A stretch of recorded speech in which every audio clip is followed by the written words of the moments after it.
Okay, it's been a couple of weeks since I had an opportunity to do one of these, and I actually had a topic in mind, but then I found this article here from the Addiction American Society of Addiction Medicine (ASAM), and it's written by a quack medical doctor, and I think it bears some importance to the discussion at hand about addiction because there's so many medical professionals out there that don't seem to have any clear-cut idea of what goes on in the 12 steps and in the rooms of Alcoholics Anonymous, and they go and they write articles like this that promotes this phony pop culture idea that people seem to have of AA, and it's a little bit disturbing to me that the medical community in a lot of places, of course, a lot of them have an agenda because they make money off of addiction, like the treatment industry, center industry. And I don't know if the American Society of Addiction Medicine is another front for just supporting AA, but if they publish articles like this, I'm going to have to be looking at this website a little bit more and see what other kind of misinformation that they're putting out there. And I'm going to, I'll put a link to the article either in the description of the video or I'll put it in the comment section. But already the title was a little bit annoying to me because it starts out with the relevance of 12-step recovery in 21st century addiction medicine.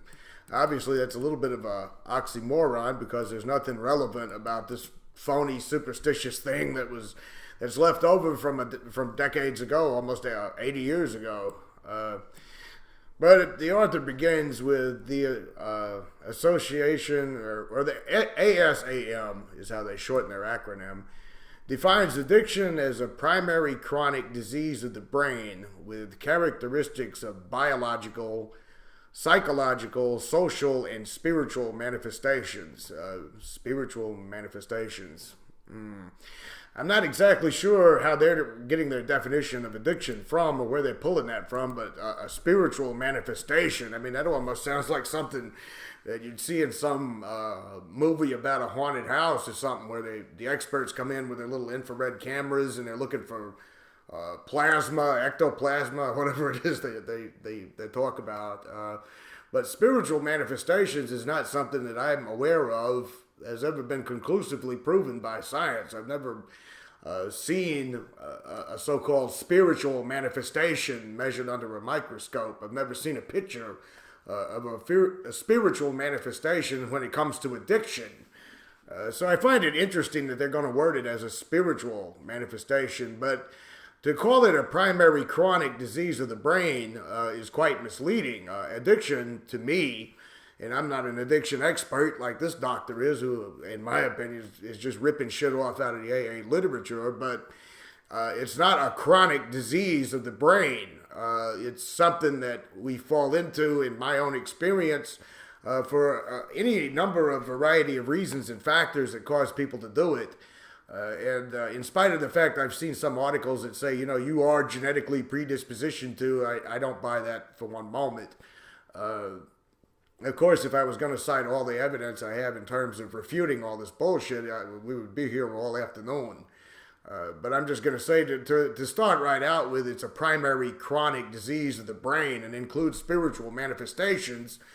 In that definition, to me, it kind of is already a disturbing thing right here because should medicine deal in the realm of the spiritual necessarily? I'm not saying I don't believe that there are spiritual things.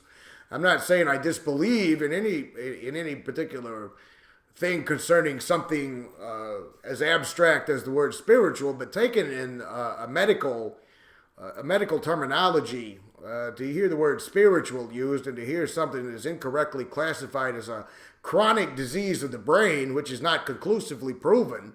It's never been shown in CAT scans. It's never been shown in x-rays. It's never been shown by neurologists or neuroscientists to prove that there's something in my fucking brain that makes me want to drink. To hear that in a medical, from a person of medicine, from a medical doctor, that's a little bit disturbing. But I'll just continue a little bit further with this. It isn't just a social or criminal justice problem. Well, now I can agree with the fact that it's not a criminal justice problem. There's way too many people locked up in jail for smoking a joint or doing something as harmless as taking drugs to try to manage their pain or whatever that do not deserve to be in jail. So it's not a criminal justice problem. It doesn't stop society from punishing you. It doesn't stop society from treating you like you're a piece of shit if you ever are unfortunate enough to get addicted. You know, when I was a drunk, I mean, there's nothing that brings out the blatant cruelty and hypocrisy of people than to find out, you know, you have a problem with drink and you're in a pathetic state and you can't control yourself. And there's no greater cruelty than what I saw in AA. But anyway, it's a medical and public health problem, he claims. Medical diagnosis and treatment are appropriate responses to addiction. Well, that's kind of interesting. How do you medically diagnose a spiritual problem? Usually in a medical diagnosis, like if the doctor thinks you got strep throat, they do a little swab on your throat, a throat culture, and they put it under a microscope. Or if the doctor thinks you might be borderline diabetic or have something wrong like that, they take blood samples. If they think you've got some kind of, urinary tract infection, they have you urinate in a cup and they look at it and culture it. How exactly do you pronounce a medical diagnosis for something like addiction, which has never fit any textbook or scientific or medical term for a disease or any physical evidence of it? So how do you give somebody a medical diagnosis for something that you can't even conclusively prove? But treatment are appropriate responses. ASAM must profit off the treatment center industry is all I can say to that one. So many people in the medical community today do, you know. Without treatment or engagement in recovery activities, well, what do you call recovery activities? For example, I like to look up obscure films. I'm a fan of all kinds of different genres of fiction. Some of my hobbies include a few other things like that are pleasant to me and doesn't involve drinking. So would that be considered a recovery activity? Or is recovery activity meaning going to Quackaholic Anonymous meetings and getting sponsors and doing inventories? I mean, you're giving me a vague definition here with recovery activities. What do you mean by recovery activities? And saying without treatment or engagement in these activities, addiction is progressive and will result in disability or premature death. Well, no. Not 100% conclusively true. It is true that people like myself who were badly addicted to drinking and people like myself who had a problem with alcohol did get worse over time, but that's not because of some disease necessarily. That was due to a lot of factors that it would take me too long to explain here. Factors that I didn't learn about in AA, I might add. It was factors that I learned about in cognitive behavioral therapy. It was factors that I learned, believe it or not, some factors I learned about on my own. Just through going to when I stopped drinking, I had a lot of spare time on my hands, so I took back up my old habit that I've always loved to do, which was to read. So I spent a lot of time in libraries and bookstores, and I looked at a lot of things and read a lot of things, and I came to some conclusions about myself. Are they erroneous conclusions? I don't know, but I know that my life has been enriched as a result of it. So disability and premature death, yeah, sure, that's possible. I mean, if you abuse your body and system long enough with drugs and alcohol, yeah, both of those things can happen. But to say it will result in that because you have an addiction, that's dishonest. There were many people that I have seen, like on social media and things like that had a problem with drinking, and they didn't have to hit rock bottom like AA talks about in order to quit. They were able to quit. So it is a serious, fatal illness, but it is treatable. Recovery is possible and happens for millions of individuals with this disease every year. Yeah, millions of people recover every year, and millions of people quit, and they don't spend all their lives in 12-step programs. So the fact that you say AA is still relevant in all of this, and the fact that you're using AA textbook definitions to describe this disease, as you're calling it, a brain disease with spiritual manifestations, kind of makes me uneasy that that's coming from a medical doctor that people may read online and take that word as gospel truth because it comes from some medical doctor. Recovery, it says, is an interesting concept. No, not really, not necessarily. Recovery is not really an interesting concept. It's a hell of a hard struggle for all of us out here who have battled with our addictions and had to quit them. It does give you a new outlook on life when you emerge from the other side of some really, really horrifying trips into hell. But I wouldn't call it an interesting thing necessarily, so I'm not knowing where they're getting that one from. But then they go on to say it implies not only improvement, but potentially remission. Okay, misleading again. Remission my ass. If you're not drinking, you're not in remission, you don't drink. I don't go around defining my life today by how long I've been without a drink. I couldn't even off the top of my head tell you how many years it's been. What I define my life today about is me as an individual, not some self-identification as an alcoholic or some self-identification as an alcoholic in remission. You know, a friend of mine that I was talking to not too long ago online, she had pointed out that she thought that just labeling yourself an alcoholic or just thinking of yourself as an alcoholic has a very, very negative downside to it, because your whole identity and who you are, if you sit in those AA meetings and you let them constantly bombard you with all of that, it's more or less your whole life, your whole identity, who you are as an individual is tied up in the fact that you drink alcohol or used to drink alcohol. There's so much more to the complexities of a person or an individual than just not drinking alcohol. So to say implies remission is another bullshit term. That's telling you that you're always going to be sick and you're always going to be addicted. Already, I mean, I'm not even 2 paragraphs in, this guy's fucking this up. And then he's going to say the underlying premise of recovery is that of hope. Hope that a person with a potentially fatal illness can avoid a catastrophic outcome. Hope is something that doesn't apply just to recovery, okay? Hope is something that applies to everything in our lives all the time. So to imply that recovery itself is the crux of it is hope is a little bit, that irritates me. But what irritates me further, AA don't offer you hope. AA says you're addicted for the rest of your life, that you got to sit in them rooms forever and inventory what a rotten person you always are and always will be without them micromanaging every aspect of your day-to-day existence, that your whole identity is tied up into being diseased and addicted. Okay, so there's no hope really being offered there, is it? Then he goes on to say recovery activities are not professional treatment, but can promote recovery, just as professional treatment can. As someone who's been locked up in treatment centers, professional treatment wasn't nothing but a 24-hour-a-day advertisement for AA.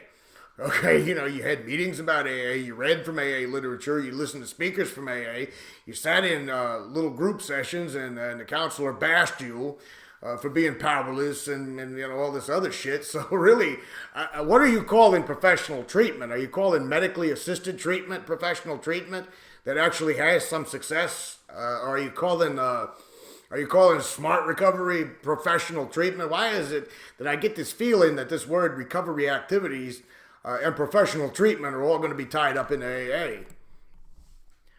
One of the best recovery activities engaged in by persons with addiction is participation in the activities of Alcoholics Anonymous, AA. I wonder how in the world I guessed that he was going to say that. The American Society of Addiction Medicine's definition of addiction document concludes that the treatment of addiction saves lives. Well, how many times did we hear that garbage rammed down our throats in those fucking meetings? We're here saving lives. Yeah, they're there saving lives, but then they're so quick to say, by the grace of God, when somebody dies. Or they're so quick to say something like, some have to die so others can live. Or when other people relapse, they say, you just didn't want it bad enough. Yeah, they're all about saving lives. The little emotional appeal about we're saving lives, they use that when it's convenient. When they're sitting around feeling like tough guys, talking about other people have to die so we can live. They're not really so interested in saving lives at that point. They love the best of both worlds with that shit. AA points out that in some cases of addiction, medication management could potentially improve treatment outcomes. AA does not point that out. And that in most cases of addiction, the integration of psychosocial rehabilitation and ongoing care with evidence-based therapy provides the best results. Well, AA is not evidence-based. Much of what's new in the professional treatment of addiction in the past 2 decades has involved new pharmacological therapies, I don't think I said that right, that have been brought into the marketplace, but psychosocial interventions, which are not new, are the foundation of treatment most persons receive when they seek assistance from addiction treatment or professional or an agency. So I guess he's saying traditional treatment is better than medically assisted treatment. I figures. Traditional addiction treatment in America is derived from a multidisciplinary treatment of chronic mental disease and peer support program of Alcoholics Anonymous.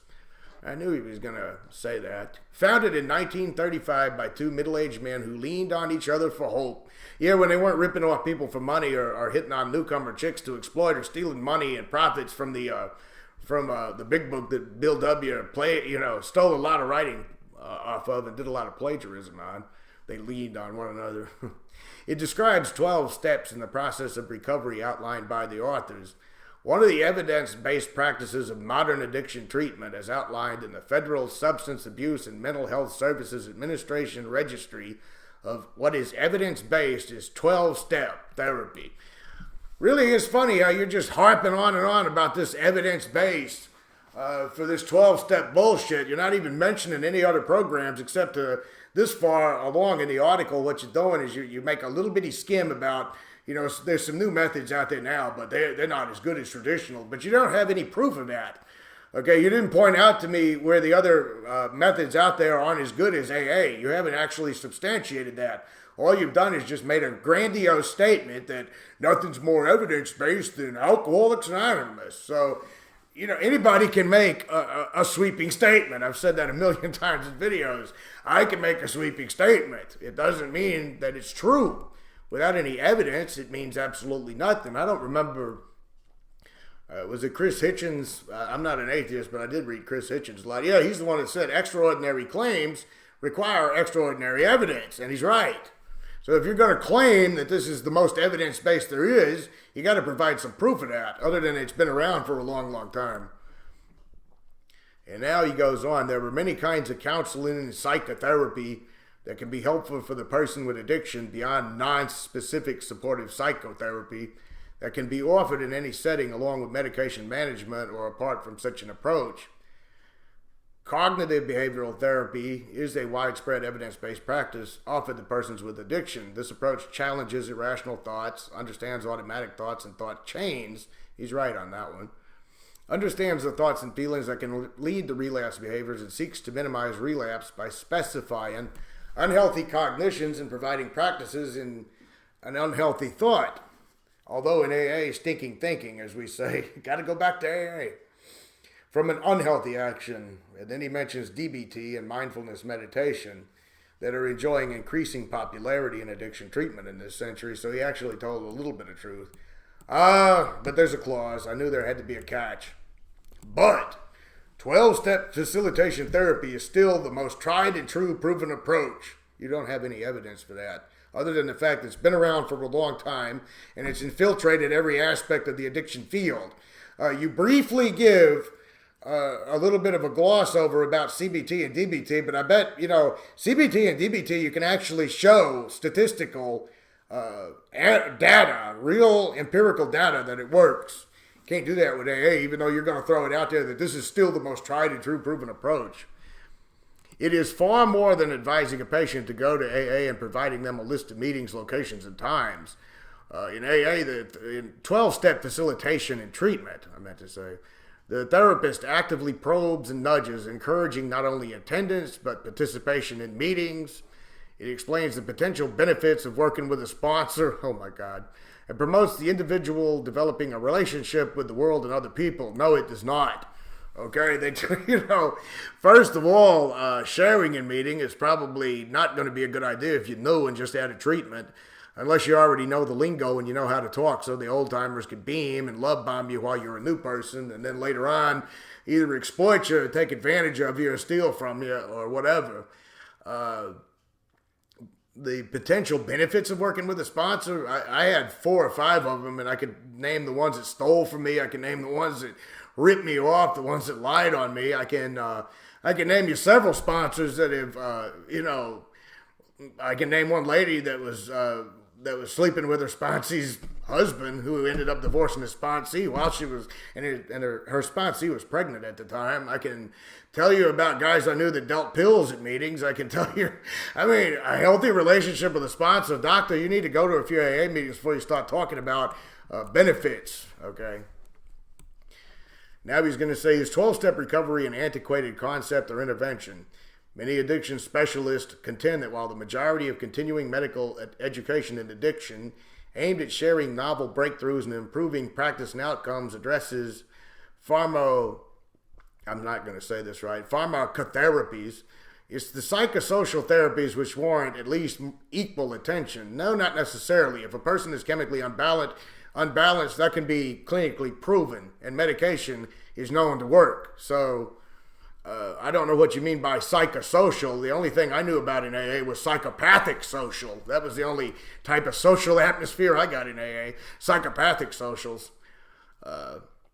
Some addiction medicine physicians are concerned that not only do biological interventions predominate in the continuing education curriculums, but they dominate graduate medical educations in addiction. In other words, you don't like it that more and more doctors are starting to kind of look at the possibility that maybe medically assisted treatment might be the way to go. You don't like it that a lot of the newer physicians coming out are kind of looking at that and saying maybe this is a healthier approach. Because then he's going to go on, let's see. All right. Yeah. Some of these physicians are concerned that fellowship training programs in addiction, as well as residency programs in primary care and other medical facilities, should include training about and in 12-step facilitation and focus on 12-step recovery in order for the physician to have an appropriately well-rounded educational experience and full skill and knowledge based in the rapid growing specialty of addiction medicine. In other words, to hell with progress, right? To hell with what the new doctors are learning. To hell with the new discoveries. Everybody needs to learn 12 steps because it's the one that's tried and true with the most evidence and has no evidence. 12-step recovery addresses the psychology of the person with addiction as well as the individual's spirituality, his or her values. No, it doesn't. It tells you you're completely powerless, that no decision you've ever made in life is worth anything, that you've always been selfish, self-seeking, that you're a narcissist and you're no good unless you completely surrender over to their way of thinking and completely let go of your own ideas, your own values, your own belief systems and everything else, and let these people run it for you. So that's completely, blatantly false. It also emphasizes their connectedness to others. No, it doesn't. You go to meetings, you do slave labor for them by making coffee for them or doing whatever your sponsors want you to do, like mowing their lawns or doing their laundry. And their willingness to engage with others and humbly ask for help. No, you don't humbly ask for help. What you do is you go in there looking for help, you get exploited, and then if you become a brainwashed member of the cult, you actively try to recruit new cult members. That's what happens. The process of change in 12-step recovery starts with an acceptance that when friends or loved ones point out that things are amiss in one's life, they are likely correct. There they go again. Everything automatically that happens bad is your fault. And if your family and friends just happen to be a bunch of toxic nutcases that like controlling you or like dominating you or like pushing you around, if they're the ones pointing this out to you, never mind that they might be wrong. They're probably right because after all, you're just an alcoholic in AA. You know, this is just beyond belief that people are actually writing this shit. You know. And while taking personal responsibility, accepting accountability for one's actions are considered key steps, 12-step recovery outlines that excessive self-reliance, no, it doesn't. Any self-reliance is considered bad. And the firm stance that I cannot get myself out of this and I know what to do about this will be roadblocks to recovery from addiction. That is a terrible thing to tell people who are in addiction. You can't ever get yourself out of it. You can't ever do it on your own. You can never overcome anything by yourself. That is a terrible thing to do to people when you do that to them because you give them a sense of doom. You know, you mean I'm really so badly damaged that I can never, ever make decisions of my own will, that I can never overcome destructive behavior on my own, that I have to have other people doing it for me and some program doing it for me. That is a terrible thing to say, and to call that essential roadblocks to recovery. The term self-help, he writes, is often used to describe AA groups, but it's somewhat of a misnomer. Oh yeah, indeed. It isn't professional help, but it's more about listening and accepting guidance from a peer to a mentor than using self to move beyond active addiction. No. Do I even need to respond to that, to anybody who's ever been in an AA meeting? Did you see any mutual communication between the sponsees and the sponsors? Or did you see a bunch of assholes on power trips that love talking down to the sponsees, and the sponsees that couldn't wait to get some sub time so they'd have some newcomers to bully around? Did you ever see any mutual communication? Did you ever see an old timer say, you know something, that guy over there that's got 1 year of sobriety, he knows more than I do? Did you ever see that? Didn't think so. The end point of recovery from addiction, if there is an end point, is to change one's life for the better. Yeah, change one's life for the better. Put the fucking addiction in the rearview mirror and move on. To gain stability in one's life. How? By sitting in meetings all day long. And to become more functional in one's family and one's community. Oh, no. They tell you in their literature that sobriety has to come before your family, before your community, before your job, before anything else. Being responsible, being reliable, being interested in others, and not just in oneself. See, there they go again with that. What they really mean is become a mindless drone and a slave to the world around you because you're just an alcoholic and a low-life drunk and drug addict. And, you deserve to be down there, and you deserve to be humble, and you deserve to let the world shit on you. And then you got to tell yourself it's all your fucking fault that it's happening. All of these things are still a part of recovery. Not any recovery I was ever in. And then let's see, what else does he go on with? I'm going to skim some of this. It's the same old reiteration. One of our stated concerns is that continuing education program for physicians newly involved with addiction or considering a mild career switch into addiction medicine have more content on medication and less content on, there he goes with that psychosocial shit, psychosocial therapies. And they run the risk of finding that 12-step facilitation therapy and 12-step recovery overall are at risk of becoming dying arts. Well, it needs to die. It needs to. It's an antiquated, ineffective system that should not be in our legal system, that should not be forced upon people, that should not be required of people, and should stop getting all this positive, blatantly false PR in its favor. So I don't know what else to add to all of that. It's really disturbing to me that you got people that write these articles that are physicians, and people will take their word simply because they're a physician. And, people will say, people who are against me, for example, might say something like, well, you're not a doctor. What right do you have to talk about it? Well, I have plenty of right to talk about it because with firsthand knowledge, I've seen what goes on in those rooms and I know their doctrine inside and out. And this guy is a medical director of some recovery center. Oh, okay. That explains it. Board certified psychiatrist and addiction psychiatrist. Oh my God. This is hopeless. Practiced addiction medicine for 30 years, it says. Director with the American Board of Addiction Medicine and this organization. So apparently he probably gets to line his pocketbook with all of this good stuff, and that's why he doesn't want it to become a dying art, because God forbid people ever really find out there the truth, that they actually do have control over their own lives, that they actually do have the power over themselves to break the bonds of addiction, and guys like this would be out of business. They need people to be addicted. They need an opioid crisis. They need everybody fucked up. Otherwise, they wouldn't have a job. Shit, I'm at 29 minutes. So this is one of my longer videos. I didn't intend to go on this long, but I saw that article and I just couldn't, I had to do that. All right, see you guys next week, hopefully. If not, I'll see you when I see you.